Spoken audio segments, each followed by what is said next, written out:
Katarungan na ang sinisigaw ng bayan matapos kumpirmahin ng mga otoridad na tuloy na ang malawakang imbestigasyon laban kay First Lady Lizata Las Mags. Ayon sa mga opisyal na ulat, ibinisto na umano ang unang ginang bilang utak o mastermind sa ilang kasong may kinalaman sa katiwalian, maanumalyang transaksyon at pang-aabuso sa kapangyarihan. Ito ay matapos magsimultiin ng matitinding ebidensya ang ilang dating tauhan ng gobyerno at whistleblowers. Dahil sa bigat ng mga paratang, nananawagan ng ilang sektor ng lipunan na agad ng arestuhin at ikulong ang sinumang mapapatunayang sangkot, mataas man o mababa ang katungkulan. Maring binigyan diin ng ilang senador at legal experts na walang sinuman ang dapat ituring na untouchable pagdating sa batas. Tinututukan ngayon ng publiko at media ang magiging hakbang ng Department of Justice at ng mga korte upang tiyaking magaganap ang tunay na pananagutan. Samantala, wala pa rin inilalabas ng opisyal na pahayag ang kampo ni Lizata Las Mags o ang Malacanang tungkol sa isyu. Gayunpaman, inaasang harap sa Senado at sa imbestigasyon ang ilang personalidad upang mabigyan ng testimonya ang mga susunod na araw. Kami ay patuloy na magbabantay sa mga kaganapan at ihahatid ang pinakabagong impormasyon hinggil sa labas para sa katarungan dito lamang sa aming himpilan. At yan nga ang balitang ating pakakatutukan. Ngunit bago ang lahat, siguraduhin mag-subscribe at ihit ang notification bell para sa patuloy na pagtutok sa mga silip ng bagong balita sa tunay na boses ng masa.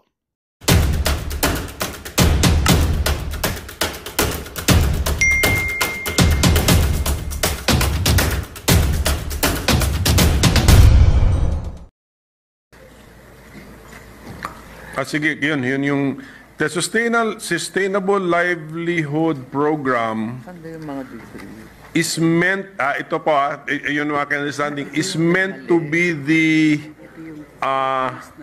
follow-up program for those who have improved their life circumstances under the 4Ps program.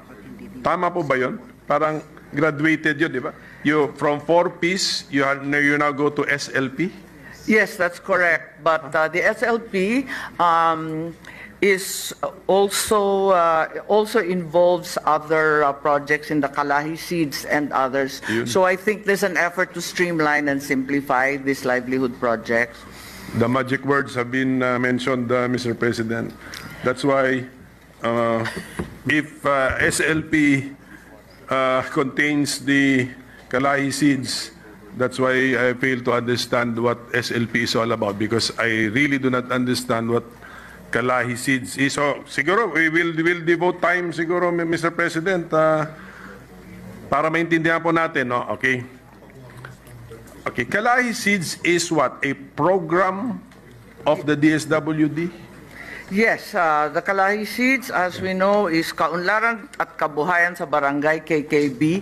And this was a program that started in the early 2000s. First, it was foreign funded. As we recall, there were OSAID grants derived by then Secretary Gloria Macapagal Arroyo. So matagal na to, mga tira-tira na to. Yung iba rito, nanggaling sa foreign funded, sa World Bank. Ngayon, nag-a-apply na naman sa ADB. Yung iba naman, totally locally funded. So, among the modalities, yung kauna-unahan, yung community-driven development. So, there's a 500 million here na binibigay sa LGU to choose kung ano yung gusto nila. Whether it's an artisan well or a farm-to-market road, bahala yung LGU. So, isa yung ganon. And then, there's also the pag-abot na project, which is a reach-out project for street dwellers, which is also affiliated with another project of one of our colleagues, and that's the Balik Probinsya. Pag alis nila sa mga lansangan, dadalhin sila sa probinsya. So that's back-to-back, pag-abot at saka balik probinsya. Pagkatapos nito, meron tayong iba't ibang cash for work, which is derived from the 2022 APRO, yung na-extend natin dahil sa COVID, yung cash for work. Ito na naman yung mga persons with disabilities, may 300 million for the graduates and college students who are unable to find work post-pandemic, may 1 billion dyan. And then there's a new pilot project called the Tarabasa Tutoring Program, which endows the tutor for a 20-day period, 2 hours a day, with a budget of 900 million. Hindi pa tayo natatapos dyan. Maliban pa dyan sa mga community-driven, meron pa yung projects nila sa former conflict areas. Eto na si Pamana. And yung Pamana projects, they're all limited to the areas that were formerly insurgency afflicted. Tapos, may local, that's a local project. Finally, there is a PMNP. Ito naman, foreign-funded Philippine Multi-Sectoral Nutrition Project. Kasama na naman dyan yung supplemental feeding, pero ito yung foreign component. So labo-labo po to. Kaya nga parang nakita ko na parang the program wants to be a mini government, but ang main function is to extend assistance. Yan lang. Basta iba-iba kahit anong problema. Pero so if this is a program, sige nga, how long has this been a program of the DSWD? Huwag na muna natin pag-usapan yung components of the program, but as a program. I believe that this has been going on for over 20 years because I recall that Can we have the year? I think DSWD should know the year. 2003. So this is a 20-year program, and in 2017, the minority leader himself initially proposed the Kalahi KKB. I believe that seems to be on record as one of your initiatives, po. Well, I think I will disown that that initiative. I have no idea. I have no recollection, Mr. President, that I have understood this Kalahi program. So I would not have proposed that, Mr. I President. believe it has morphed since the time you initially proposed it Okay. as a community development program. If it's is this program intended to have a natural lifespan? Is this program to expire in the future? Yung foreign-funded na infra last year na next year. Yes, if we notice the World Bank foreign-funded infra component, the infra component will already expand by the end of 2024, December. So yun, patapos na yun. Yung OSAID is long gone. I think there's an application for additional funding with the ADB naman, and this is for more additional community-driven development programs. So, may natatapos naman po. Hindi, pero since meron pa tayo ADB application, we don't intend it to end in the near future, bale. Yeah, we're extending the program. We're borrowing pa ADB. Yun po. These are exploratory talks. There's nothing firm yet.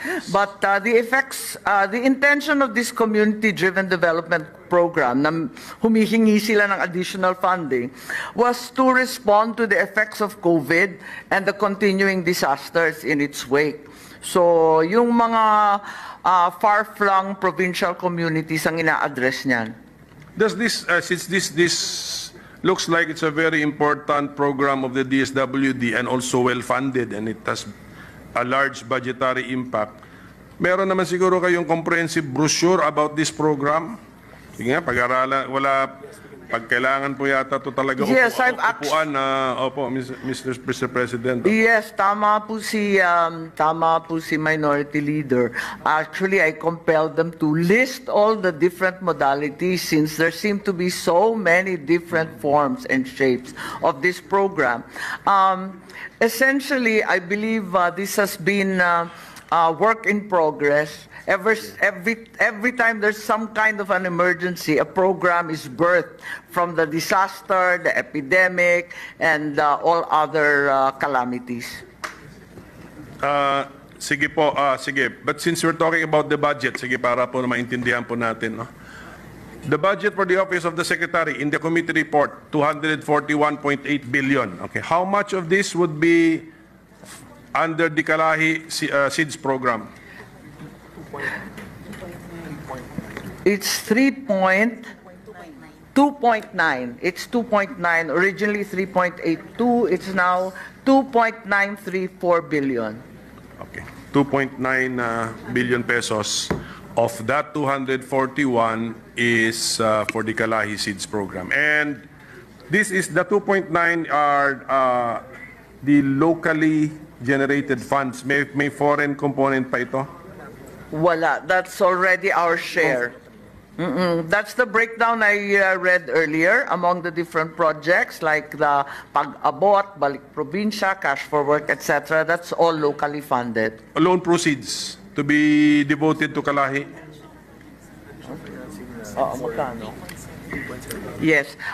There's only one loan left. I think that's a 3.7 billion Okay. for additional financing of the post-COVID loan. Additional finance. And our counterpart and payment is contained in the unprogrammed section. So that's Yes, how much doon? the loan proceeds is Yes, it's 3.7 billion. Yes, okay. Sir. Unprogrammed po ito? Unprogrammed Yes, appropriation. it's right now in the unprogrammed, although there's a request that it be included in the GAA given the delays and sometimes the uncertainty of unprogrammed Okay. items. If this item in the unprogrammed appropriations to the tune of 3.7 billion, should it be released? Okay, may possibility naman ma-release yun. Oo naman. So, I will add this to the 2.9 billion. So, 6.6 billion ang ating Altogether. budget for Kalay SEEDS. Yes, Klaro? 2.9 plus 3.7. Sige.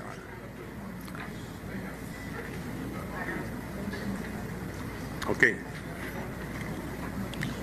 Pero, of course, the four-piece program's budget dwarfs the Kalay SEEDS budget. How much is our four-piece program? I think it's upwards of 50% of the budget of the department. It's 112,835 million. It's now 103. It's now been reduced actually by the Senate. Okay. From the original amount, it's now 103,953 million. Okay. And actually, there have been questions about the reduction because they've been spun out to different projects.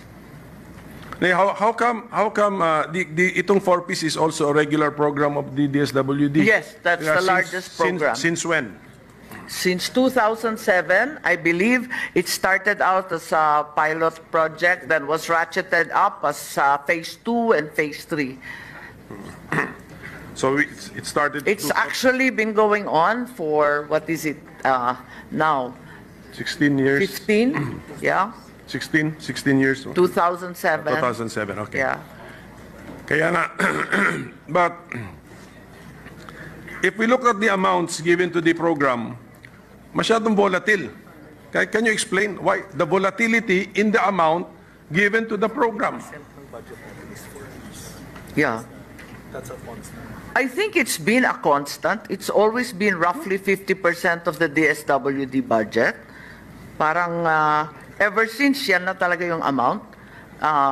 Over time, it's always 50%. 1.4 million households constantly being serviced. 4.4 million households. They're the target households because that's so far what we can afford. Hindi, yung answer na it's always 50% of the budget, parang all the more naging arbitrary eh. So, it's just a formula, then we set aside the amount for a four-piece program. What I meant when I said volatile, Yes. volatile kasi, for Yes. example, ngayon sa budget process, ang amount niya patalon-talon eh. 112 billion is was the proposal of the House or of the NEP. And then Senate version 103. We can just discard 9 billion, ganun lang ba yun? That's in the Senate version, being that in our assessment, at least in the committee, there were quite a few had graduated or by natural circumstances became disqualified. Wala na silang minor children. So natanggal na sila sa listahan. And the exit strategy always is, pagkatapos na ng 4Ps, mag-sustainable livelihood and they can avail of other training programs. Doon ako interesado nga sa graduates kasi if the program which is meant to assist the poorest of the poor or including the poor, ano ba itong programa? I think we have to say it's only the poorest of the poor because our cutoff is always at 4.4 households when we know for a fact that there are probably more who would qualify. There's a very large waiting list, particularly after the pandemic. So we look at the households. What is, from the point of view of the DSWD, the Philippines is composed or comprised of how many households, Mr. President? Total household. 4.7 million household. Sorry? statistics po Yes. is 4.7 million. Yes. Whereas DSWD is only able to service 4.4, the PSA states that there's a 4.7 impoverished household figure. So there's still a significant number that await some help. Yes, but siyempre, if you talk about households, siguro the DSWD has an idea how many total households in the Philippines. Kasama Forbes Park. Yan ang tanong ko. Total. Yung total. Opo. Because they always deal with the poor. No, I think it's upwards of 20 million households. 20 million households. Oo. Pero dun sa 20 million, yung considered poor, nasa 6 million. Ang nasa service, 4.4. Tama ba? Mali yung sinabi kanina. Mali yung sinabi kanina. Yan na naman tayo, yung PSA, talagang pinapabalik natin bukas dahil yung pagdating talaga sa statistics, mali-mali tayo. Tama. So what is now the final Now, answer? yes, so it seems Pero Mr. President, ang kawawa si PSA, siya ang pinapabalik. Tama. Actually, di ba nagka-problema na tayo dyan kasi yung listahanan kung family versus household, tapos yung poverty thresholds, iba-iba rin kasi. Tapos ngayon, nasa CGMP naman tayo, iba na namang listahan yun. So, in any case, apparently there are 20 million households recorded in the Philippines. 6 million are assumed to be poor. 4.4 million are actually served by the 4Ps program. From the point of view of our policymakers and program designers in the DSWD, 6 million households you assume them to be poor. Yes. Ama, yun po narinig That's ko. the finding of Assumed the to be PSA. poor. Well, that's the finding of the PSA.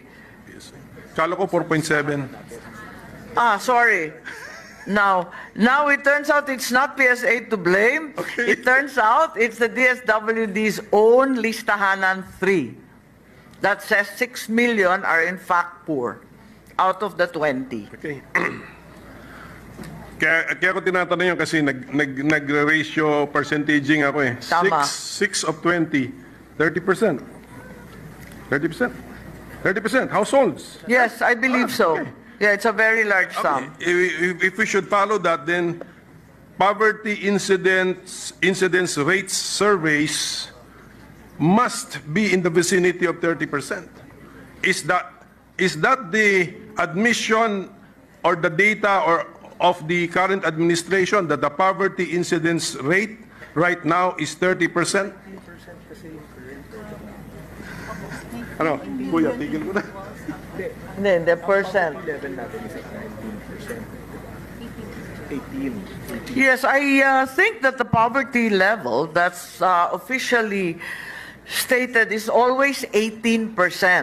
But by these numbers, the minority leader is right. It's upwards of 30+%. So there needs Sinong to be paniniwalaan a natin? distinction between the two. Kasi yung listahan, hindi naman buong country pina-assess. Yes, I think it boils down to listahanan's weaknesses, and that's because listahanan does not assess the entire 20 million, but a mere 15 million. May tinira pang 5 million eh. And we should also probably consider that listahanan was finished during the time of COVID, so that the indicators would also... So we could be wasting money actually, giving to households who should not have qualified, if that is the reasoning, Mr. President. Sinasabi yung mga edge areas ng Quezon. I think there's a focus in the listahanan on the hunger hotspots, the really poverty-ridden areas, and they don't include the more prosperous regions. And as a result, it's skewed toward poverty, kaya napakataas. Hindi. Even if yung 5 million na hindi nyo sinurvey, consider na natin hindi poor, it's still 30%. It's still 30%. Yeah. It doesn't make any sense, Mr. President. Kasi you still boil down to 4.7 out of 15. So, malaki pa rin eh. This has always been the discussion. I think there's always been a problem with poverty data, and I'd be the first to say so, because as a governor, I had to disaggregate my own provincial data with great difficulty. Dahil unang-una nga, iba yung household at saka family, tapos yung consideration ng poor, malnourished, and so on, pa-iba-iba. So, eto nga. Kawawa kasi presidente rin, Mr. Presidente. Sa SONA niya, he mentions figures eh. Yes, Kaya 18% nga. Pati unemployment rate, naki-question natin, tinanong natin ang doli. Mali-mali din ang mga figures. So ito, kung sabihin ng presidente, poverty incidence rate will be down to 9% at the end of his term. Yun ang sabi. But the goal. The starting point is 22%. If the DSWD figures are to be believed, mali. It should be 30%. Then how can he bring it down to 9% at the end of his term, Mr. President? So let's help the administration. We help the president by feeding him correct figures, or siguro may factual basis naman po yung ating mga figures, hindi lang siguro baka desktop or tabletop calculations lang po ito. Actually, I appreciate niyan the listahanan. Kasi ang assumption ko niyan, from the ground, sinuyod niyo po yung... That's correct. ground. Kasi may mga pangalan yan eh. Hindi katulad ng PSA na sampling. Nagsasample rin yung listahanan, pero basically, as you said, it's derived from the ground. MTFF assumption. Then how come the administration does not use the 30% figure of DSWD, the more accurate figure? Kaya yung plano niya sa 2028, by the time the president exits, 9% na lang daw, single digit na daw ang poverty incidence rate. Kawawa naman kung hindi talaga ma-achieve, because he assumed 18 or 22% ng assumption. I'm getting the MTFF assumptions, Mr. President. Yung lowest 40% of Yes, I think the idea or the strategy of the DSWD is to saturate the poorest barangays. So yung more prosperous are excluded in their listing, which probably bloats the poverty number to 30%. It Kasi does not- saturation of rural and urban poor yan eh. Secretary, with your people, it does not nga eh. That's my point. Even if we assume that the unsurveyed 5 million Are all rich. 30% pa rin mas masama nga yung sinasabi nyo na 6 million of the 15 are poor. Ano na yun eh? 30+%, 36%, more than 36%. Mas malaki talaga ever since yung DSWD working figures for poverty than PSA. Mulat sa poll, there's always been that disconnect.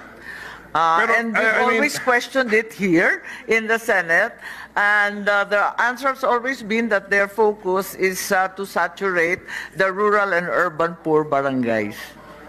Yeah, but the administration which the secretary is part of, okay, your success will be measured against your promises. Tandaan nyo, the president promised at the end of his term, single-digit poverty incidence rate. Ang interpretation ko doon, not more than 9%. Correct. Okay. And of course, may assumption siya. Di ba saan siya nag-umpisa? Di ba? Nung na-turnover sa administration niya, may assumption siya. Ang layo ang na-assumption na it's not in the vicinity of 30%, which is reflected by your figures na sinuyod ninyo from the ground. Ang mas maganda nga yung figures ninyo, mas maniniwala ako sa figures ninyo.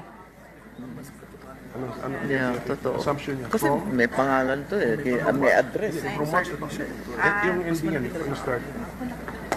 Well, Talagang ever since PSA, mas malaki talaga ang DSWD at mas maniniwala ako sa DSWD with all due respect dahil may mga pangalan, may mga address, may kung sino-sino talaga ang nakalistang poor. kaya ang tanong ko po, do we see the problem or not? Yun lang yung tanong Yes. ko eh. I mean, Yes, we're with you in complaining about this moving targets. even the MTFF will fail, Mr. President, kung mali ang assumptions. I think that's the reason why Listahanan 3 is now going to be folded in the PSA and CBMS data from the ground will be submitted to the PSA once and for all so we can consolidate all accurate data from below rather than projecting or sampling and so on. Sila yun. Manpower nila yun. Yung CBMS po, manpower po ninyo? No. Kanino po? This is going to be a combination. It's an existing project of the LGUs. They will be guided and analyzed thereafter by the PSA para isahan na lang yung ating data at hindi pa iba-iba yung measure. Kasi actually,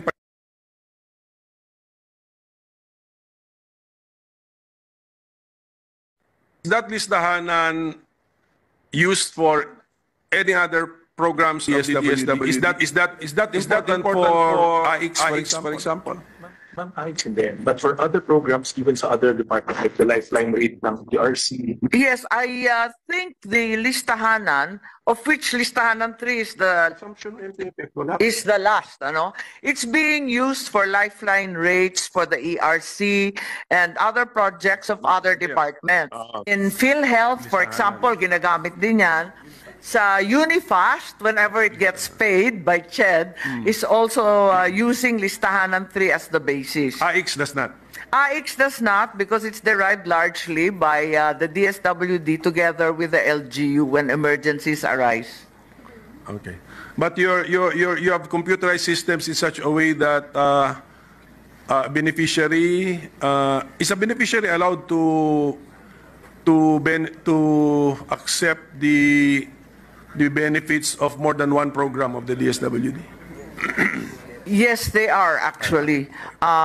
In principle, they should perhaps be called better, but the reality is there are different groups that are being addressed by different programs. So, for example, Ito lang po for the information of everybody, especially the DSWD. Kasi sorry, the Secretary is a member of the official family para ma-discuss niyo po ito sa taas sa cabinet. that's correct. In your MTFF, the assumption 2021 poverty rate is 18.1. Okay. Kaya malakas ang loob ng economic planners, ng official family, and of the President to commit that at the end of his term, 9% ang poverty rate. So, okay? So just, input na lang po natin yan sa planning po ninyo kasi Pero it's the same.